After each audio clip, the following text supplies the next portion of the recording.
खबर मैं सुधाकर सिंह रांची में मौजूद हूँ। लगातार महाखबर की टीम ये कोशिश कर रही है कि जिन्होंने भी झारखंड को बनाने में, संवारने में अपना जीवन होम कर दिया, अपना सर्वस्व न्यौछावर कर दिया, लगा दिया, ऐसे लोगों से हम कोशिश कर रहे हैं कि बातचीत हो और उनका इंटरव्यू, उनका साक्षात्कार, उनसे बातचीत करने की कोशिश की जा रही है।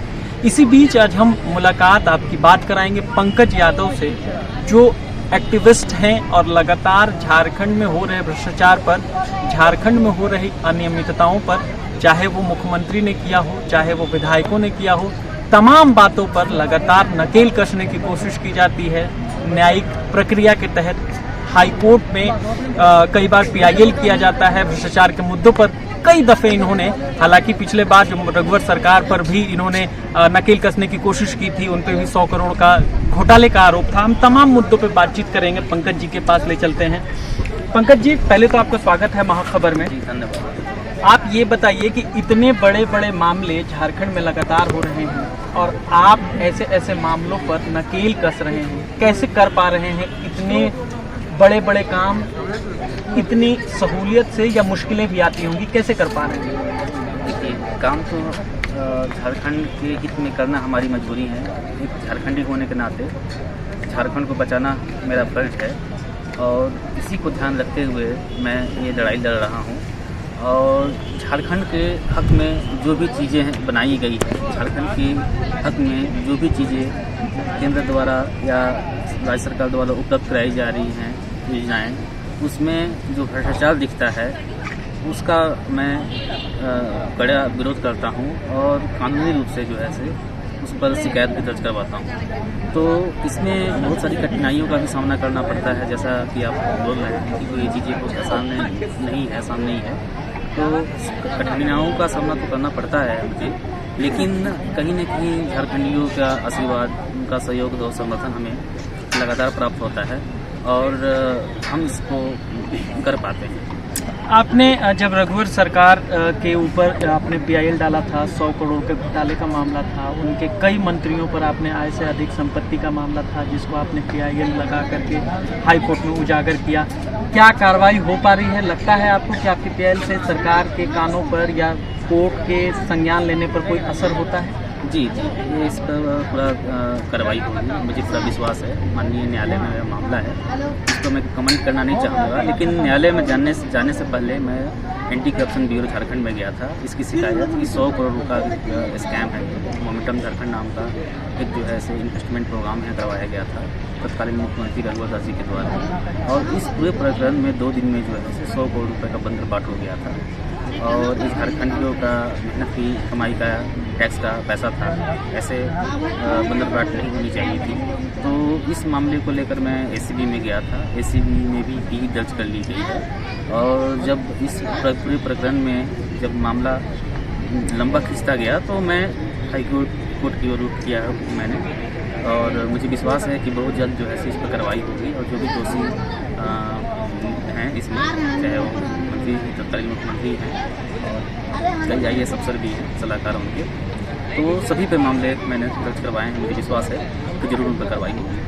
अच्छा, अभी एक ताज़ा मामला झारखंड में आया है, सरकार गिरने बनाने की लगातार यहाँ कवायद चलती है। इस बार भी ऐसा ही कुछ मामला था। हेमंत सरकार जो झारखंड में उसको गिराने के, अस्थिर करने की साजिशों की बात हो रही थी, उसमें भी आपने पीआईएल दर्ज कराया है और पीआईएल दर्ज कराया और उसमें आपने कोर्ट से कहा है कि इस पर संज्ञान लिया जाए कि क्या ऐसी बात थी, सीबीआई से जांच की बात है। ये क्या है पूरा मामला? देखिए, अभी एक मीडिया की सुर्खियों में एक बात सामने आई कि झारखंड सरकार को गिराने की कोशिश की जा रही है 3 व्यक्तियों के द्वारा, और वो झारखंड कांग्रेस के विधायकों को खरीद फरोख्त के सिलसिले में वो पकड़े गए। इस सिलसिले में कांग्रेस के एक विधायक के द्वारा कोतवाली रांची में एफआईआर दर्ज करवाया गया है और उन्होंने अपने एफआईआर में बात दर्ज कराते हुए कहा है कि हमारे कुछ विधायकों को लोग लालच देने की कोशिश की जा रही है, खरीदने की कोशिश की जा रही है। इस कड़ी में जो है से आगे बढ़कर कुछ झारखंड पुलिस ने 3 लोगों को गिरफ्तार किया और आगे भी अभी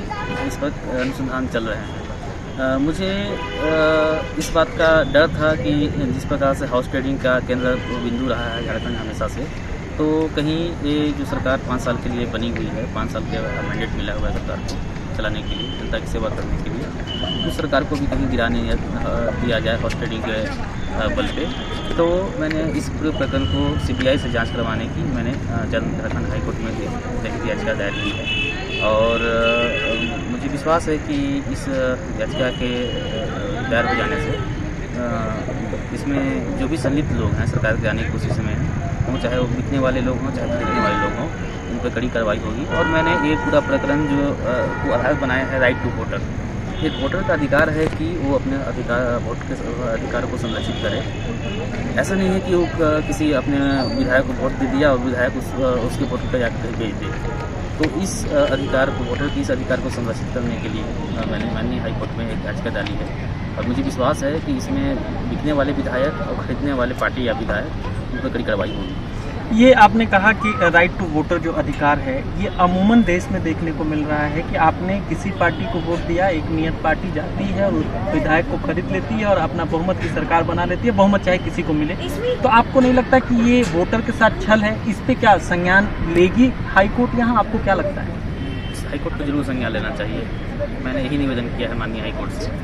और ये जो प्रवृत्ति है विधायकों को का कि जो वोट लेकर हम दूसरे पार्टी में चले जाएं, वोट लेकर किसी दूसरे संगठन को बेच दें, तो वोटर का अपना अधिकार है, उसे वोट नहीं है, उसका स्वाभिमान है।